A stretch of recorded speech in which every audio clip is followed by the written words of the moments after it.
Hello students, ready for our Bible study? Today we will look at the situation of Abram, who became Abraham, we told last time. Abram, exalted father, and he became the father of many nations. He looked also at his wife's name, Sarai, and then changed it to Sarah, if you look at your notes. Now today we're going to have a look at how the line went from Noah to Abram. So if you look on the board here, and I need you to copy that in a moment, bit by bit, because I'll give you some more information. Copy the following in your book. Approximately 400 years elapsed from the death of Noah to the calling of Abram. Elapsed means it went by, in case you struggle with that word. So we had Noah, and his name means comfort or rest. We know that because he rested in God. We told about that. One of his descendants, and this is the line of God's people set apart, from whom the Messiah will ultimately come. You can see that in Matthew chapter 1. We have Shem, and Shem means prosperity. Now, Shem received the highest honor of the three brothers. We find that again in Romans chapter 9 verse 4. If you just turn to Romans 9 verse 4, the name means prosperity. In Romans chapter 9, the Apostle Paul is bemoaning the fact, he is lamenting the fact that his kinsmen after the flesh, the Jews, have rejected Christ. And he says, my conscience is bearing me witness, I have great sorrow, verse 2, and continual grief in my heart. Are you with me, people? Are you reading? Romans 9 verse 3, he even says, I could wish that I myself were accursed from Christ for my brethren, my countrymen according to the flesh. Remember, Paul was a Jew, and he's talking about his countrymen. Then he says, verse 4, who are Israelites, to whom pertain the adoption, get this, the glory, the covenants, the giving of the law, the service of God, and the promises.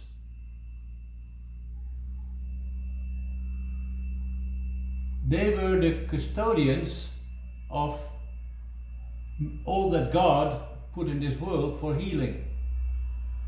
They were to look after it. And they had all the promises of Christ, and they rejected him.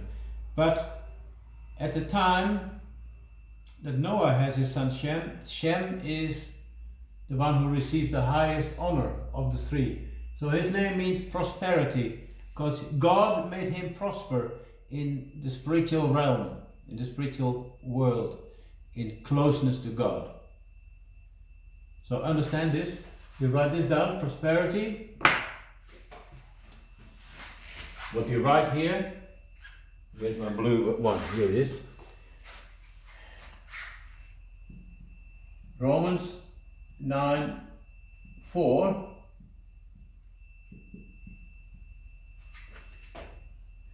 Blessed with God's favor.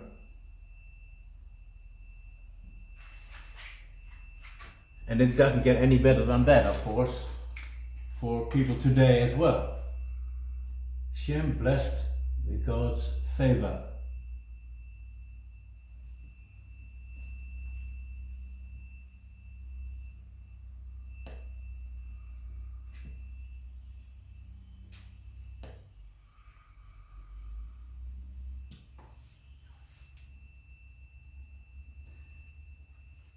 Right, then we get the next name,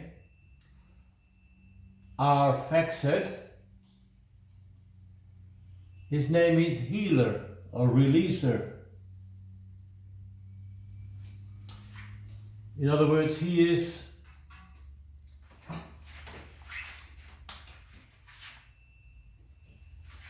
God's promise of being set apart and healed from sin. Set apart and healed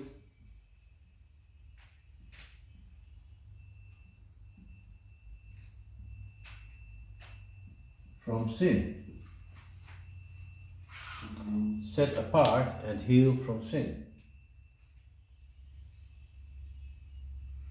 So again, a very telling name about God's gradual work of restoring the people to himself. So ultimately this will be the church of which you and I are a part, right? The next genealogy is Sheila.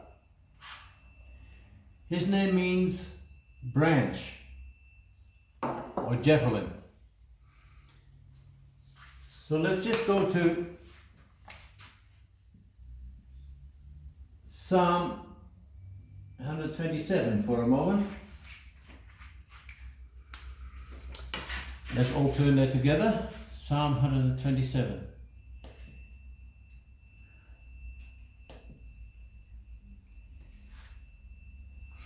The Psalm of David, where we read, "Give ear to my words, O Lord, consider my meditation. Give heed to the voice of my cry, my King and my God, for to you I will pray. My voice you shall hear in the morning, O Lord. In the morning I will direct it to you, and I will look up. For you are not a God who takes pleasure in wickedness, nor shall evil dwell with you.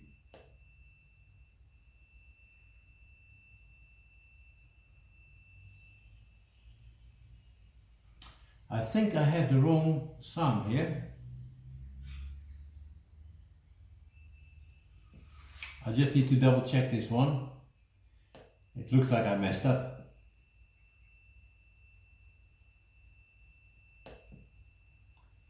Just a moment.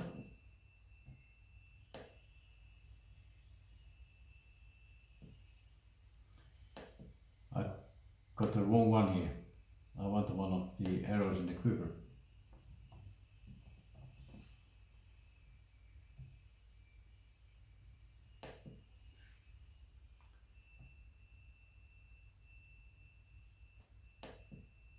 Oh, it is Psalm 127 verse 5, but I had Psalm 5. I wanted Psalm 127. Let's do that again, shall we? Psalm 127. My mistake. The Song of Solomon.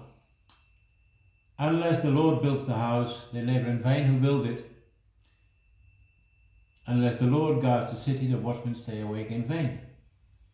It is vain for you to rise up early, to sit up late, to eat the bread of sorrows, for so he gives to his beloved sleep. And then the key word here, behold, children are a heritage from the Lord. The fruit of the womb is a reward. Realize that? You are a reward belonging to God. And then the word here, like arrows in the hand of a warrior, so are the children of one's youth. Why are the arrows? Well, as in the case of Sheila, they're arrows in the hands of the Lord. That is, you are bringing good news, you are piercing the hearts of people, the Holy Spirit of God helping, in the way you live before people and the way you talk about what Jesus means to you in your life. So Sheila, as he lived as a person to the glory of God in this world, made others sit up and look. And through his approach to life and through his talking about what he stood for, nailing his colors to the mast, he actually got people to think. He was this arrow, this javelin. the spiritual javelin into people's hearts for God in building the church of Christ. Okay, so a very meaningful name, and that's what you found with names in the Bible all the time, that they are loaded with meaning, with gospel meaning especially. Okay, then we do the last one for today is Abram. Abram means to pass over. Now Abram is also in some translated Heber with an H, and that's where we get the name of the people of God from, the Hebrews. If you look in Genesis 14 now, go with me to Genesis 14 please, where we see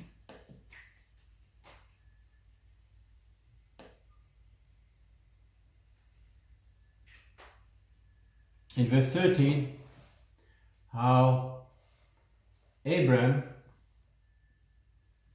still Abram, exalted father, how he is addressed as the Hebrew, that is the descendant of Heber.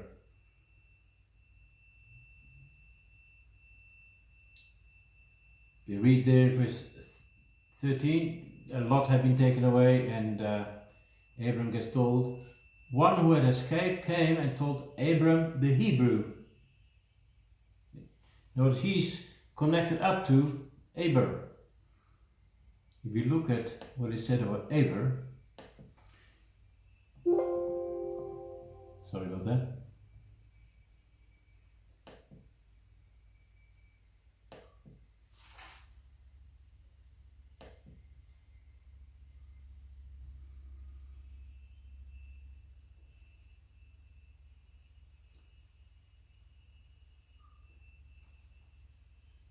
He is called in Genesis 10 the father of all the children of Abram.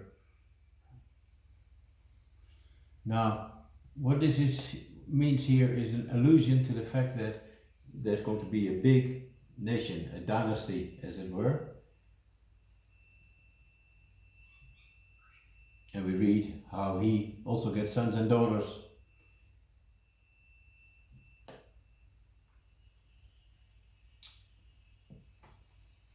So this is part of the genealogy. Next we will deal with Peleg. We talked about him in Hess at some... No, not in Hess. We talked about him in the early parts during the flood. I think we talked about Peleg, but there's another explanation. So this is the lesson for today. I need you to have this information in your book. You can go back across the video to check it out further. So I'll leave this with you for now. The Lord bless you the rest of the day. Bye for now.